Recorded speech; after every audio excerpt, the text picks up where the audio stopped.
This is the Georgia Guard Fencepost Podcast, Quarterly Edition. Welcome everyone back to another episode of the Georgia National Guard Fencepost Podcast. I'm your host, Specialist Chasity Williams, and today we're going to be talking about education and what role it can play in furthering your career, your life, and goals in the military and outside as well. Today we have Colonel John Fuchko. He is the commander of the 122nd Regional Training Institute, and he is also the president of Dalton State College. Sir, could you please tell us a little bit more about yourself? First and foremost, I would say I'm, father of 12 kids, including two Georgia Army National Guardsmen.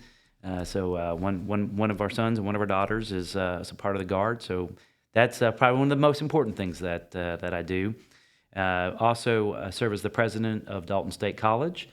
And then I've been in the Georgia Army National Guard for coming on 23 years, and I currently serve as the commander of the 122nd Regiment Regional Training Institute. So I used to say if I put them all together, it kind of sounds like a gladiator introduction. Father of 12, president of college, commander of the 122nd. But not as many people watch the Gladiator nowadays. So I guess it doesn't resonate quite the same way. So having spent decades in the Georgia education system, what trends and opportunities have you noticed for service members and oncoming service members? Well, lots of good stuff and probably some stuff to work on as well, right? So I think on a positive end, and I think certainly, particularly in the university system of Georgia, there's a real awareness of the fact that soldiers and airmen and really all of the branches of military service, they bring some really unique perspectives and maturity and commitment to the classroom, right? I think, prior to, 9/11 and everything that happened after that, the exposure to a soldier or to a military member in the classroom maybe looked a little different, right? People maybe had memories going back to Vietnam or whatever else may have been out there. There were probably some stereotypes that people may have had. But I think as this generation over this last, really 20 years has been engaged in overseas missions, and the Guard and Reserve in particular, right? And the Georgia National Guard, right, has been very constantly engaged in missions overseas and in missions in the homeland. So with that generation is been coming to school and going to college and furthering their education and bringing those experiences into the classroom and into their experience at college and in who they are. And so I think that the trend that I would see is there's been a lot of aha moments, a lot of openness, a lot of desire to help. And, people coming back with things like PTSD. How can we be helpful? Having an educational program tied to that, as well as services on the campus that are tied to that. On a very practical level, I would say, particularly as you look at kind of the university system as a whole, there's been a lot of policies put into place to help service members, to make sure that it's affordable and accessible and that there's options and that we're kind of talking about it in a way that makes sense. There's the Yellow Ribbon programs that are done on the campuses. A lot of our institutions are, rated some of the most military-friendly institutions in the country, and that's all happening right here in Georgia. So those are all very, very positive trends that I've seen. The only trend that maybe sometimes gives me a little bit of concern is I sometimes see in the part of particularly more junior service members not using a lot of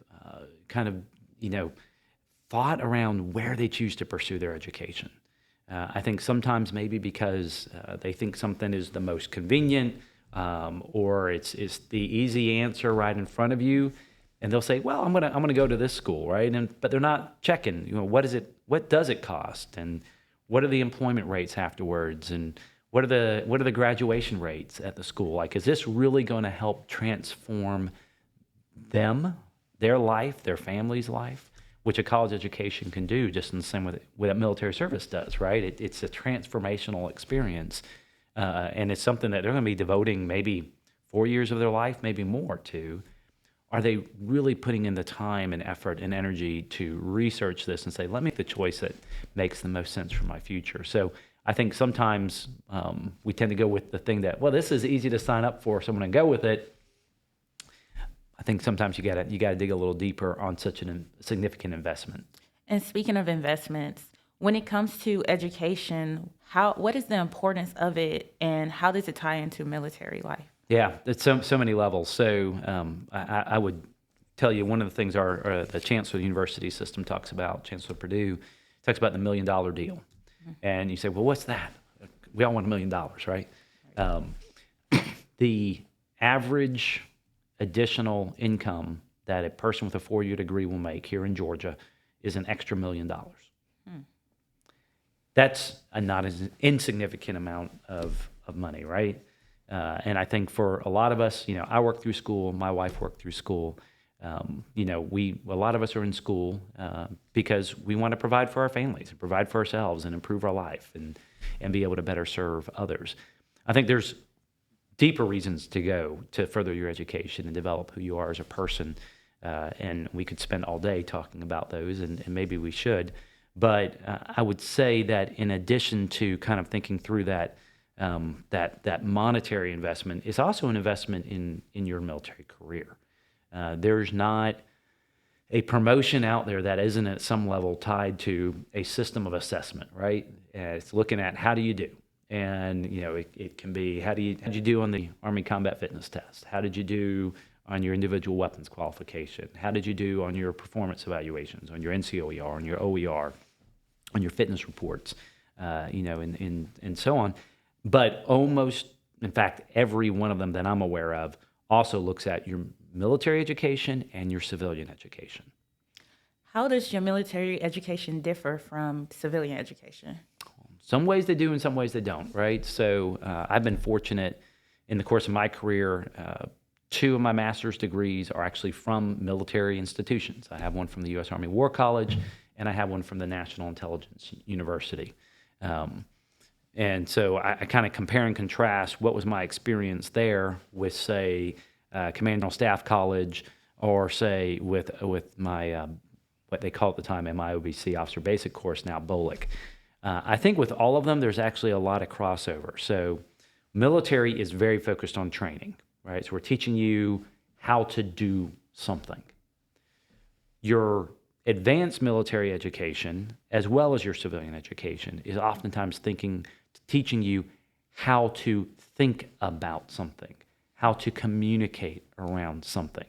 It may not be teaching you how to move, this thing from point A to point B, but it will teach you all the skills you need to figure that out yourself, but also figure out why are you moving it from point A to point B? What is it that you're actually trying to do? What is it that you're trying to accomplish, so you can think critically? And that's where I think that kind of critical thinking skills, thinking about history, thinking about the ethics and morality of an issue, thinking through the real reason why you're doing it, all of those things I think kind of come together in education.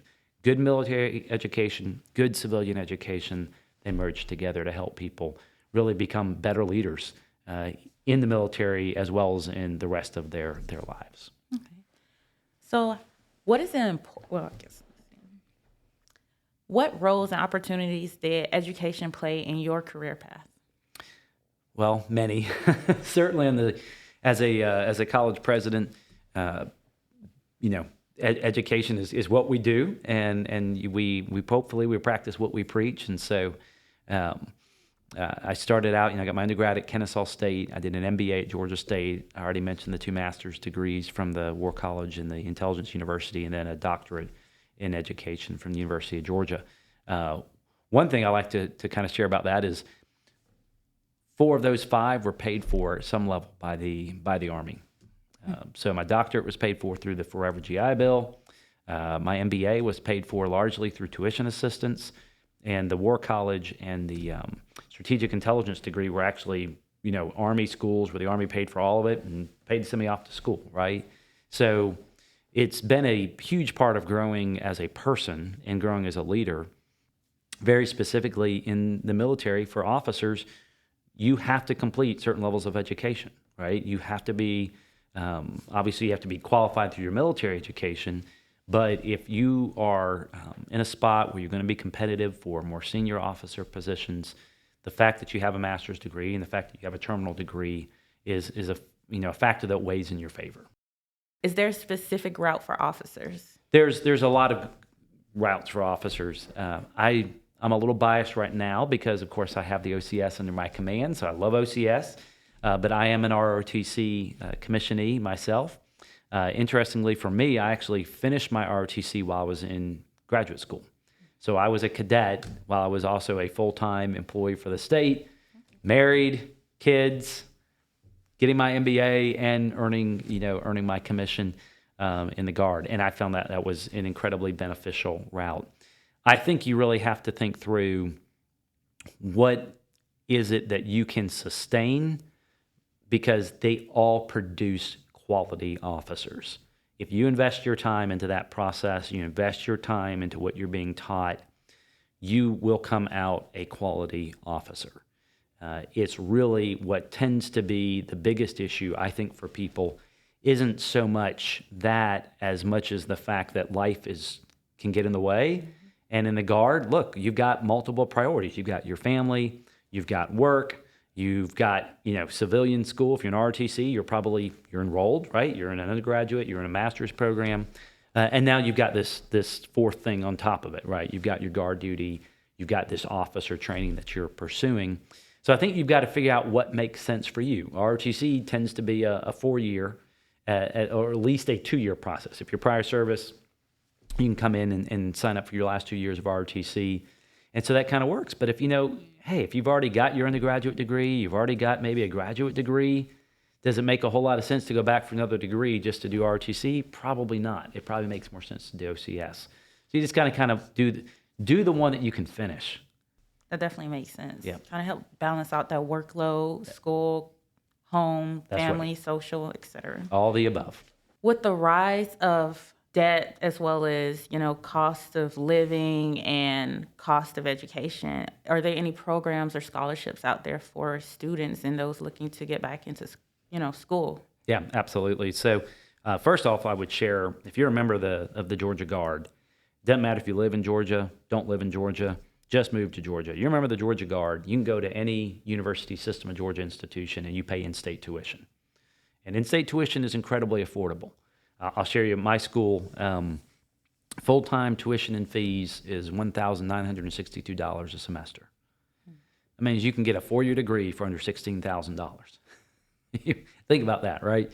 A lot of people, I think a lot of folks get scared off from school because they hear about, oh my gosh, people are going into tens and tens of thousands of dollars in debt. They're paying $40,000, $50,000, $60,000 a year for school.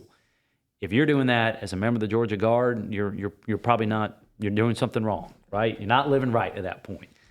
You can absolutely pursue world-class quality education right here in the state of Georgia for a much, much reduced sort of, tuition and fees of what you might be hearing out there, kind of in the public sphere on the radio or what have you.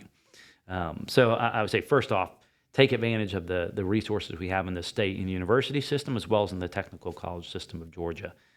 Second off, if you are a Georgia resident, you meet the qualifications, you probably have access to HOPE, right? Which, whether it's the Zell Miller Scholarship or the HOPE Scholarship or the HOPE Grant, will cover a vast, vast majority of those costs, particularly if you maintain that GPA and that which you're more than capable of doing. There's not a soldier out there, in my view, they can get through basic and they get through AIT, they've graduated high school, they can absolutely be successful in college, right? But then thinking through, you've got tuition assistance, you have the service counselable loan, you have the GI Bill, depending on, how you came in or how you enlisted. There's the Georgia Military Scholarship, there's, other ROTC, there's the Minuteman Scholarship that the Georgia Guard offers.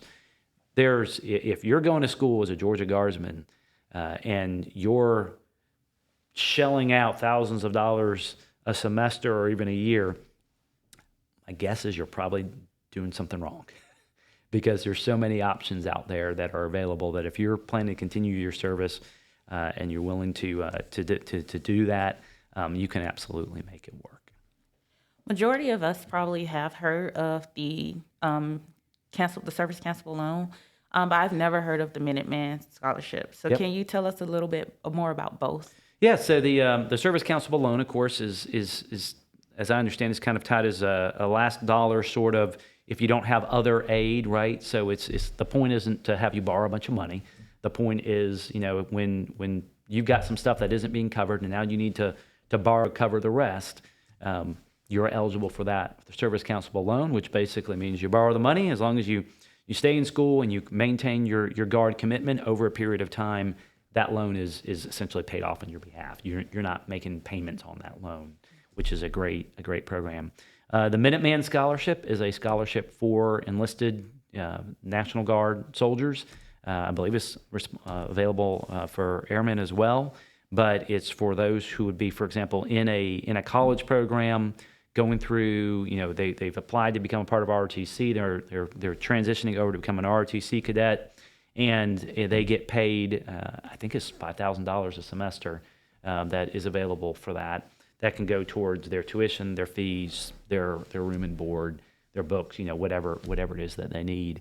And of course, there's a commitment that when they finish, that then they'll commission into the National Guard, which they're already in it, right? They're already enlisted in it, but it is for those who are who have gone through basic, gone through AIT that they become eligible for it. How can service members and those looking to join the National Guard get more information? Who can we reach out to get information? Well, there's always, goguard.com, I think, is the correct URL for that, even though, nowadays everybody's just going to Google it, right? You say Georgia National Guard education, and I think you'll probably get a list of things that will show up.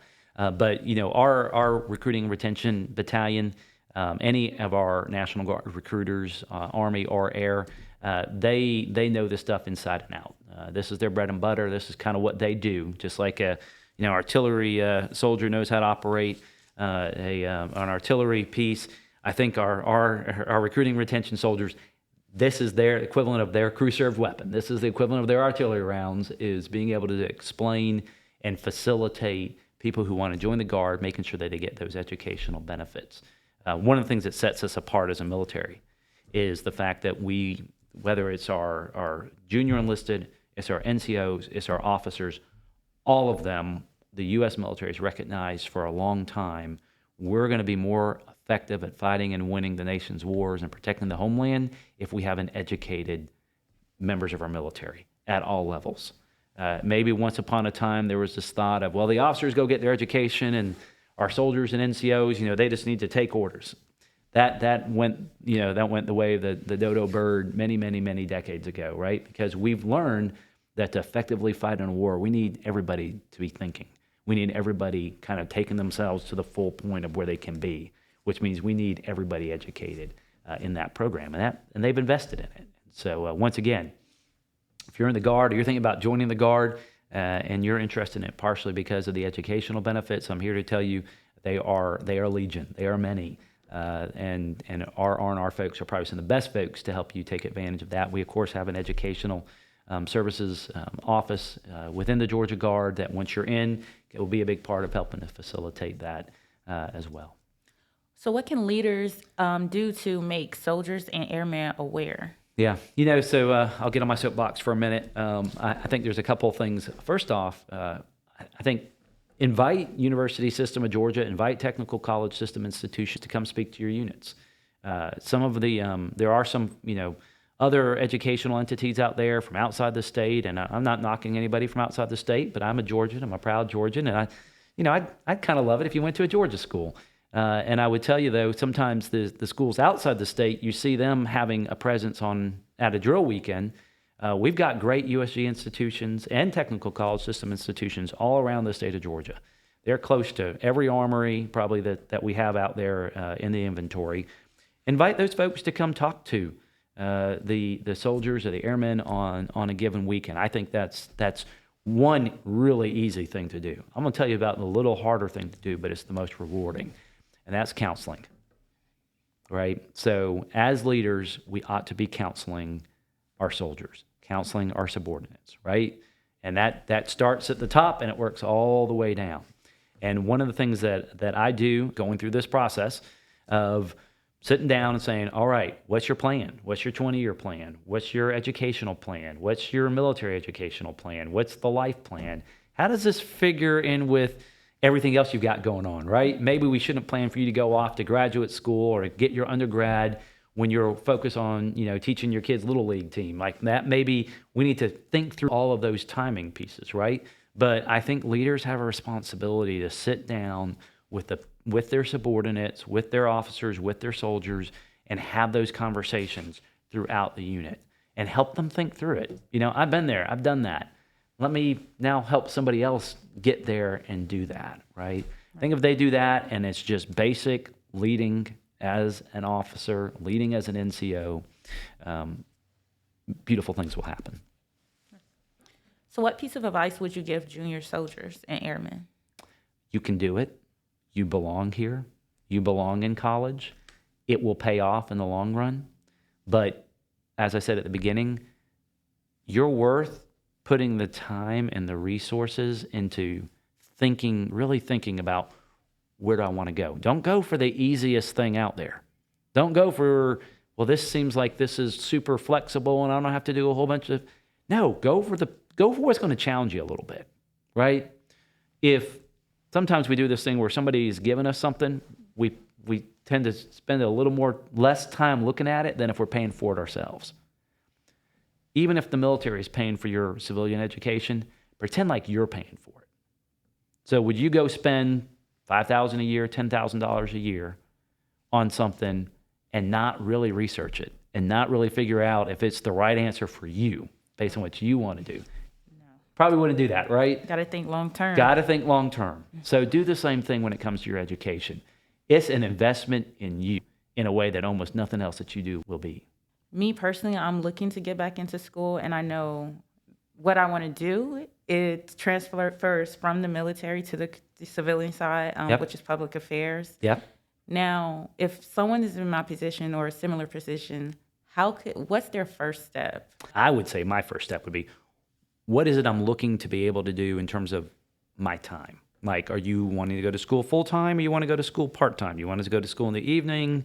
You're like going to go all in for 2 years and overload on your courses, right? So just kind of, you kind of take stock of what's in your rucksack before you go on a hike, right? So kind of taking stock of what is it that you're wanting to do in that respect, right? So that's kind of first. Because there's some programs, like if you want to go into communications, which is usually the major that's going to be associated with public affairs, there's some programs that are going to be predominantly like focus on full-time, in-person sort of experiences. There's going to be others that are going to be more part-time driven. There might be within that, though, somewhere you might have one institution that their communications is really focused on, TV broadcasting, TV journalism, right? Another might be focused more on digital media. Another one might be focused more on traditional print media. So you kind of want to just be a little bit thoughtful about what it is that you maybe want to do with it long term, and how do you want to experience your education? And then that can then tell you, okay, what do I want to go do with this? You might want to go off, if you want to be in public affairs, you might want to go off, if you want to be a journalist, for example, you might want to go to the University of Georgia. Mm-hmm. But how does that fit to go and kind of go to Athens, live there, and does that fit within your life, and so on and so forth? You also might say, hey, I want to go to Kennesaw State, right? If you're right here in Cobb County, that is it's my undergraduate alma mater. I'm a little biased, but that's a great institution. But you may also say, you know what, I'm in a different stage of life. I want to go up and have the experience up in Dalton. We'd love to have you up in Dalton. We have a communications major. So you just have to kind of think through, what does that look like? Where do you want to go with this? What is it that you're looking to get out of it? And then from there, the easy way is you kind of go to USG degrees and majors. You can Google that. You can go to Georgia Degrees Pay. Is probably going to be the best one, honestly, to go to is Georgia Degrees Pay. And it will tell you you can compare, all right, for this major at these institutions, here's the average debt, here's the average salary. When you're finishing up, when you're graduating, what is the average salary coming out for that? What's the cost, et cetera, and so on and so forth. So Georgia Degrees Pay is probably one of the best options for that, to look through for those different careers and so on. And regardless of your MOS or your job title in the military, there's something out there for you. Yes, yeah. And, the cool thing is that through the Joint Service Transcript, I think is what they call it, there's usually most people's basic and AIT as well as your NCOES, parts of that count towards college credit. So, you gotta kind of find the right fit for the right program, but sometimes you can kind of knock out a semester or more. Sometimes that would cover down on some of your requirements for your degree. So you don't always have to think, oh, this is a 4-year deal. I'm only going to finish in 4 years. No, sometimes you can finish much sooner. It's just a matter of, are you willing to invest? Yes. Yeah. Invest You your got to do a time. little research and talk to the admissions office at the schools you're thinking about going to. Get in with the advisor. The institutions are usually, we're falling all over ourselves to put as many resources out there as we can for incoming students. Sometimes, particularly younger students who maybe aren't quite as wise to the ways of the world, like, oh, I don't need to talk to anybody. It's like, no, even if you're smart, you need to, right? So, as a soldier, you get an orientation, right? I mean, if it's the first thing you do is where am I? Where am I going? Let me orient myself to the environment that I'm working in. You need to do the same thing in higher ed. Take advantage of those resources that are there, so you kind of understand the lay of the land and what can you get involved in when you're at school. What courses should you take first? Because there's a major courses that you've got to take, but then there's your core, and the core is really important, right? The core is fundamental to really preparing you to be successful in college and in life and your career. So what's the right mix and balance of that, right? So there's advisors, there's folks who will help you with that all day long. All you got to do is ask. Alrighty. Thank you, sir, for stopping by and sharing those pearls of wisdom. Thanks for tuning in, and check us out next time on the next episode of the Quarterly Podcast on your favorite streaming platform.